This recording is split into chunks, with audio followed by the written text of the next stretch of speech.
Hello, guys. What's going on? This is Castro here, YS Stocks and Options, and we're going to go straight to the charts, right? We're going to talk about a few things that we mentioned last week as far as what we saw the market was going to do, and more importantly, what the market actually did and what it's going to do in the upcoming week, at least our forecast for the upcoming week. So let's go straight to it. If you saw our last market forecast, we mentioned that we were definitely excited about what the Qs were going to do, right? So this is Friday, Thursday, Wednesday, right? Tuesday and Monday. And we said that the Qs, right? We got the Qs here in the daily chart. We say that the Qs were going to rally, right? Testing the 21 moving average or the 200 exponential moving average. So it went slightly higher than that, right? So that was a good thing. And then we talked about it coming down, right? Boom. All right. Please take a look at, again, our last the last forecast that we predicted, so you can actually see that, right? I usually leave all my lines on a chart, but for this purpose of this one, I didn't, right? I removed them. So going into the next week, what we seeing, right? We saw that the CCI here crossed the zero line, and we know that when the commodity channel index crosses the zero line, we know that this ETF here has become bearish, or any stock has become bearish, and it usually stays here about 2 to 4 days, right? It usually travels here 2 to 4 days. And we've looked at the stochastics. It also crossed right there on Friday, right? We had a big bearish engulfing candle, right? The big body of this bearish candle, right? Larger than the previous candle here, the shooting star, right? That's why it's a bearish engulfing, right? Engulf is this one. As you see the volume slightly decreased here, right? We had higher volume here for 112,000.4, 112,000, 468,000. No, I'm sorry, 112,468,000 for this volume here in comparison to the previous one, which is 101 million, rounded up to 102 million. So bottom line, I'm seeing for this forecast a slightly pull up, right? On Monday, probably going to see slightly pull up to test this $351.88 resistance here, right? But eventually, Tuesday, Wednesday, and Thursday, I see the market, at least the Qs and the rest of the broader market, coming down slightly, right? And it's because of the CCI here in bearish territory, right? Crossing again the zero line, right? Forecasting this to remain bearish for the end of the, well, not the entire week, but most of the week, right? And possibly testing a little bit higher at the end of the week, right? Here, again, the stochastics crossing, both crossing, the K crossing the D percentage here for the downside. So my low side for this one is $342.92. That's my prediction for the QQQs going into the end of the week. Let's go to IWM. IWM is a little bit different, right? And I say different because this one in particular, it didn't do exactly what we thought it was going to do. We thought it was going to rally slightly and then just come down all the way down. But it actually rallied all the way to $208. Shooting star here, followed by bearish engulfing candle, as we mentioned on also the Qs. Right, bearish engulfing here, right? But it's still my prediction for the long-term prediction for this particular ETF, right? That we're gonna come all the way down to test this support area. Support area being $190.72 roughly, right? I think in the next few weeks, right, this 190 is gonna be tested. And looking at the CCI here, right? Boom, right? Bearish territory is treading down, right? So it's going to be some tests here, and the stochastics looks ready to cross, right? The percentage K ready to cross the percentage delta. So we'll see what happens in this upcoming week. But I think the Qs are coming down, right? Right, testing this 190 again in the next few weeks or so.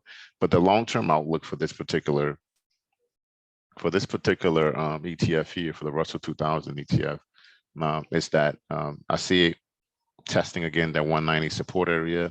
If it breaks, we're going to see it test the 200 EMA, which is here at $180, and then boom, right, retesting that resistance, which was support to begin with, and eventually puking all the way down here. And the reason why I think down here to 160 is because look, there's a gap here that has not been filled, right? All gaps thus far have been filled. Like this gap has not been filled. There's a gap here. And that's why I'm thinking that, my forecast here being for March time frame, we're going to see IWM if, right, it breaks 190, right, and breaks here the 200 EMA, right, we're going to see a test at 160 level.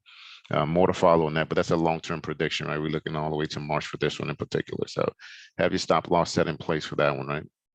All right, let's move on to the diamonds, right? DIA, what are we seeing in DIA? Let's go here to the daily chart on DIA. So DIA was a really nice one that we did, right? So with DIA, I don't know what this is, but DIA though, okay, it's the 1 minute chart. Ooh, we'll look at a daily chart here, right? So DIA, this being Friday, Thursday. So we predicted that it was going to actually bounce right here, right? Testing this here, 351. It went way higher than that, right? Way higher than that. But again, our final prediction for the week was that it was going to end up bearish, testing the 200 EMA, which it was there. It hit right there to the penny. Actually, if you guys go look back at the prediction that we made from last week, that we said they were going to test that EMA, that's exactly what it did, right? So going into the next week, though, the 14th to the 18th of Feb, right? I have my forecast for this one in particular is a short rally, right? A short rally testing 347, right? Reason bearish engulfing.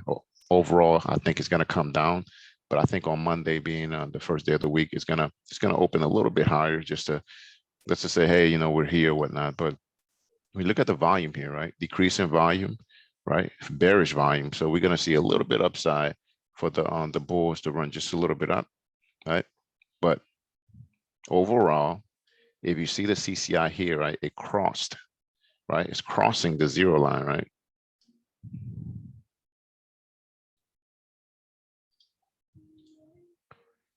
Right,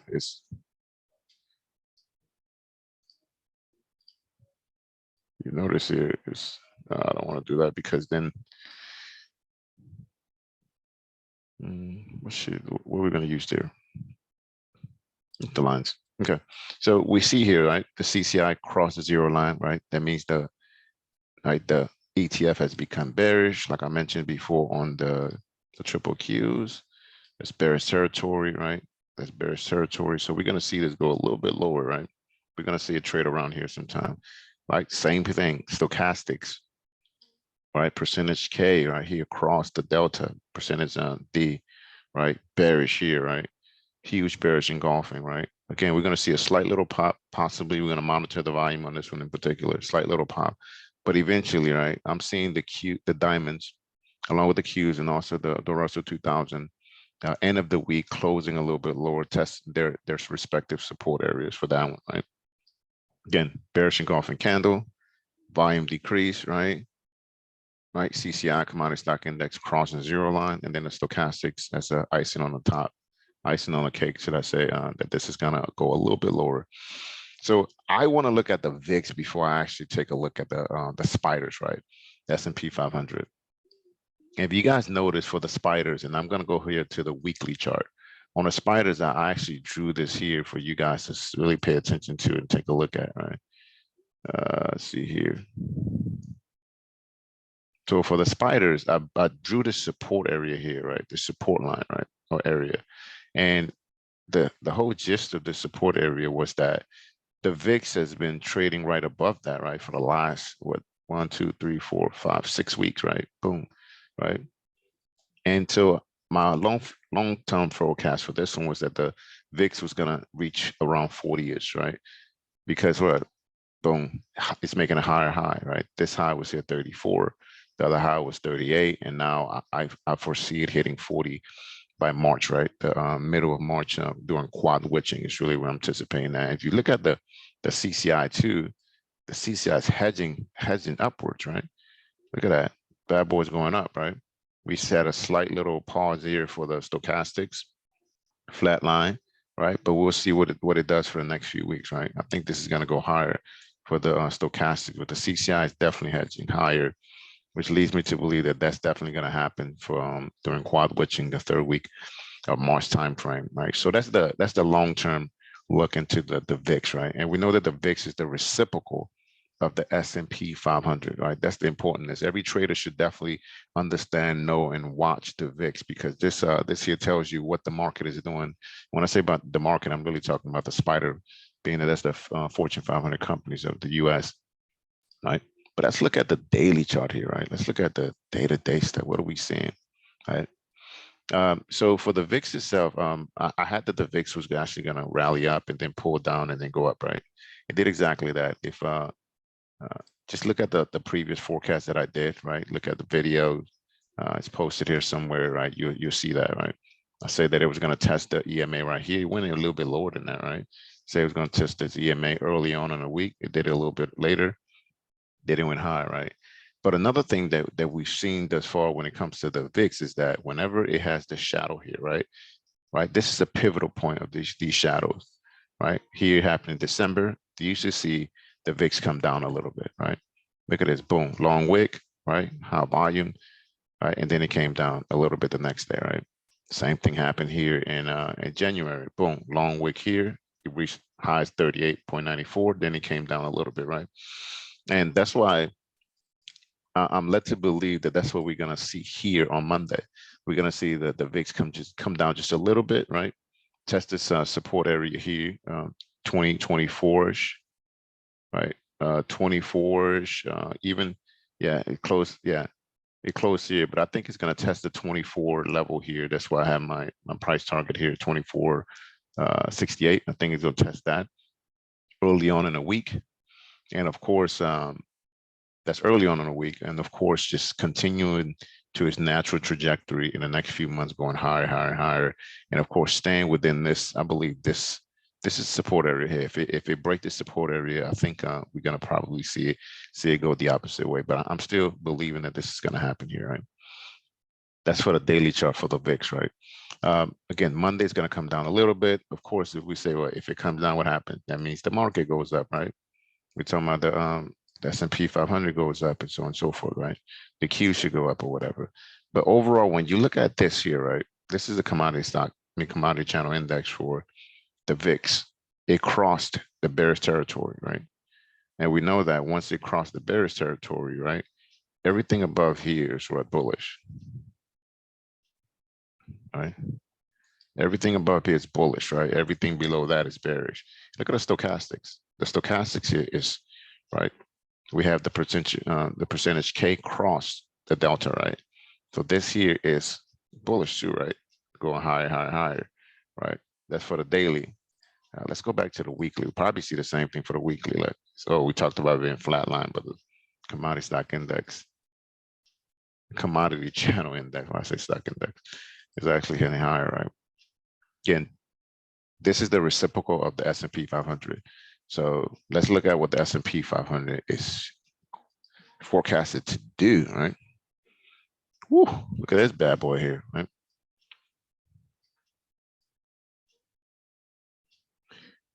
Let's see here what we're seeing here, right?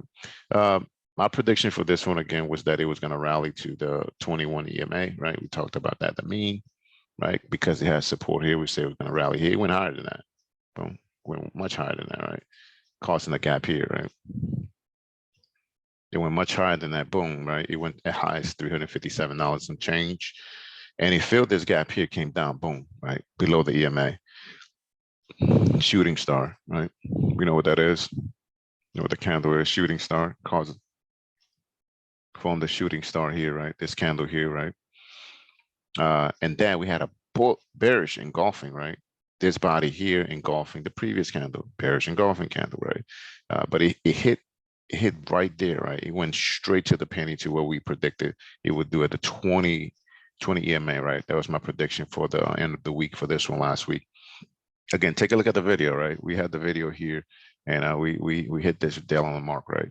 And because of the VIX, we're projecting the VIX to rally a little bit lower, right? The reciprocal is the truth for this, right? So I'm seeing SPY, right? The S&P 500 ETF testing this, right? This this resistance area nowadays, right? $445.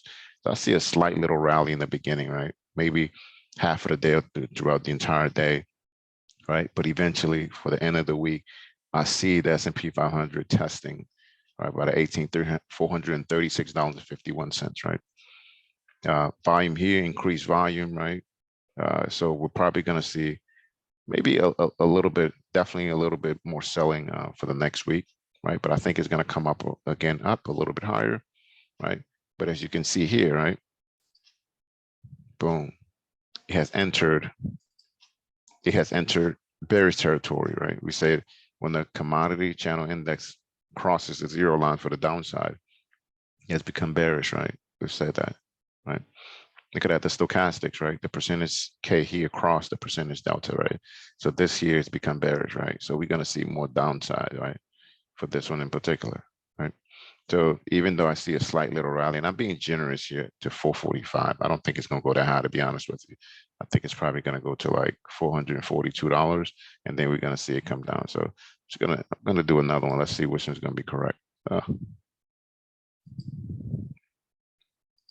going to do two of them here. I've never done this before, right? Never done two, right? So you close here. I'm thinking it's going to get like, it's probably going to go like, boom, like right here. It's probably going to go as high as here, to be honest with you. Boom, right? Then I think it's going to end up the rest of the week over here somewhere, right? We'll see which one is right, right? I'm going to play around with a few of them, right? That's my prediction, because here I was being a little bit generous. I'm gonna clean it up a little bit. We'll see which one is right. Right. Still, overall, I see the spider or the S&P 500 coming down end of the week, being because of the commodity channel index crossing the zero line for the downside, which is bearish. And the stochastic is going down a little bit longer.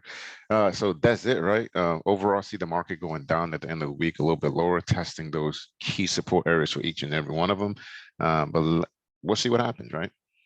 We'll see what happens, and let me know what you guys think. Again, Castro at YS Stocks and Options, looking at the charts. First thing I like to look at is the candles themselves. Then I like to look at the volume followed by the commodity channel index. And lastly, the stochastics itself, right? I always tell my guys, always practice logic over emotions, but more importantly, I will see you guys at the finish line. Peace and God bless, right? Hey, don't forget to subscribe, right? Subscribe below to the channel and share it also. And if you find this information informative, right, do not forget to what? Yeah, do not forget to like it, right? And tell people about it, because that's the only way that we can actually ensure that we give you guys these great videos. Peace and God bless.